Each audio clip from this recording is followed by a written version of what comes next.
अब solar panel से हमारे घर का लोड भी चलेगा और हमारी बैटरी भी चार्ज होगी। जी हाँ दोस्तों, तो आज के इस वीडियो में हम आपको ऐसे सोलर पैनल के बारे में आपको बताएंगे जो कि हमारी बैटरी को भी चार्ज करे और हमारे घर का लोड भी चलाए। तो इस तरह का कमेंट आया था हमारे वीडियोस पे, जैसे कि हमारे व्यूअर्स हमेशा कमेंट करके पूछते रहते हैं सवाल। तो इसी तरह का एक कमेंट आया था कि सर हम ऐसा कौन सा सोलर पैनल लें जो कि दिन में हमारी घर का लोड चलाए और दिन में ही इतना बैटरी चार्ज करके स्टोर कर दे हमारी बैटरी के अंदर, क्योंकि उस बैटरी का इस्तेमाल हम रात में भी कर सके। मतलब कि जो लोग सोलर पैनल का ऑलरेडी इस्तेमाल कर रहे हैं या फिर नहीं भी कर रहे हैं, उनको पता है कि सोलर पैनल मात्र 8 घंटे ही काम करता है, बाकी का 16 घंटा हमारा सोलर पैनल काम नहीं करेगा। और ये भी पता है कि जितना देर सोलर पैनल काम करेगा उतना ही देर हम अपने घर का लोड चला पाएंगे। बाकी का 16 घंटा हम अपने घर का लोड अगर चलाना चाहेंगे तो उसके लिए हमें बैटरी का ही इस्तेमाल करना पड़ेगा या फिर इलेक्ट्रिसिटी का ही इस्तेमाल करना पड़ेगा। तो क्यों ना हम अपने सोलर पैनल से 8 घंटे में ही हम अपनी बैटरी को भी चार्ज कर लें और अपने घर का उपकरण भी चला लें। हमारी बैटरी अगर चार्ज भी रहती है तो हम इजीली हम रात में भी कोई भी लोड चला सकते हैं। तो यही हम सिंपल भाषा में आपको समझाने वाले हैं कि उसके लिए हमें कितने वाट का सोलर लेना होगा और कितने एम्पियर की बैटरी लेनी होगी। तो चलिए बिना टाइम वेस्ट किए इस वीडियो को हम शुरू करते हैं, लेकिन उससे पहले एक छोटा सा रिक्वेस्ट है, अभी तक इस वीडियो को लाइक नहीं किए हैं तो प्लीज़ इस वीडियो को लाइक करें और हमारे यूट्यूब चैनल पर अगर नए होंगे तो चैनल को भी जरूर सब्सक्राइब करें। देखिएगा, इस एग्जाम्पल के तौर पर हम आपको बताते हैं कि अगर हमारे घर पर 200 वाट का लोड है तो हमें कितने वाट का सोलर लेना होगा और कितने एम्पियर की बैटरी लेनी होगी।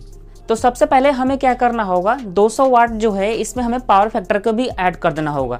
तो 200 को हम डिवाइड कर देते हैं 0.8 से, हमारे घर का पावर फैक्टर 0.8 होता है। तो यहाँ पर 250 वाट निकल के आता है। मतलब कि कोई ऐसा सोलर पैनल लेना होगा दिन के टाइम के लिए कि जो कि 250 वाट का आउटपुट सप्लाई करे। तो उसके लिए हम आपको बताना चाहेंगे कम से कम आपको 350 वाट का सोलर पैनल लेना होगा। तो यहाँ पर दोस्तों एक चीज तो क्लियर है, जैसा कि हमने आपको बताया कि 24 घंटे में मात्र 8 घंटे ही हमारा सोलर पैनल वर्क करता है। तो अगर हम 350 वाट का कोई सोलर पैनल लेते हैं तो 8 घंटे ही वर्क करेगा। तो इस हिसाब से अगर हम 1050 वाट का सोलर पैनल लेते हैं, सुबह से शाम तक हमारे घर का लोड चलाएगा और बाकी का जो 700 वाट सोलर पैनल है ये हमारी बैटरी को चार्ज करेगा।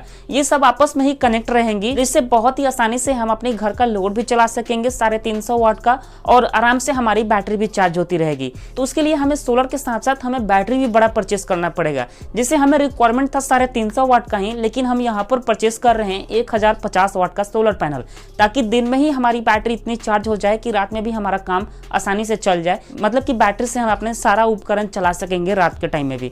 तो इस हिसाब से हमें बैटरी भी बड़ी परचेस करनी होगी जो कि 1050 वाट सोलर पैनल से आसानी से चार्ज हो जानी चाहिए। तो इसके लिए आपको देखना होगा कि 1000 वाट का अगर हम कोई सोलर पैनल लगाते हैं तो हमें कितने एम्पियर बैटरी की जरूरत पड़ेगी।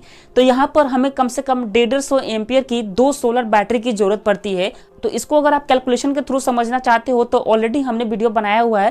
फिलहाल इस वीडियो में हम इतना ही कहेंगे कि अगर आपके पास 1000 वाट का कोई सोलर पैनल है तो कम से कम 150 एम्पियर की 2 बैटरी आपको लेने की जरूरत पड़ेगी। तो आपका 250 वाट का बैकअप जो है पूरे 24 घंटे तक आसानी से चला पाओगे। वही अगर आपका लोड बड़ा है तो उसके हिसाब से आपको कैलकुलेट करना है और उसी के हिसाब से आपको सोलर पैनल और बैटरी भी सेलेक्ट करनी है। वही अगर आप 2 किलो वाट का सोलर पैनल लगाते हो अपने घर में और आप चाहते हो 24 घंटा बैकअप के लिए, तो आपको क्या करना पड़ेगा दोस्तों, कम से कम 200 एम्पियर की 2 बैटरी आपको लगानी पड़ेगी, वो भी सोलर बैटरी। ओके गाइस, तो ये था दोस्तों कुछ बेहतरीन तरीका जिसके बारे में हमने आपको बता दिया कि कौन सी ऐसी सोलर पैनल है जिससे हम अपने घर का उपकरण भी चला सकें और हमारी बैटरी को भी चार्ज कर सकें। तो आशा करता हूँ इस वीडियो में आपको सब कुछ समझ में आ गया होगा। फिर भी अगर आपके मन में कोई सवाल है तो कमेंट जरूर करें। अभी तक इस वीडियो को लाइक नहीं किया तो प्लीज लाइक करके चैनल को भी जरूर सब्सक्राइब करें।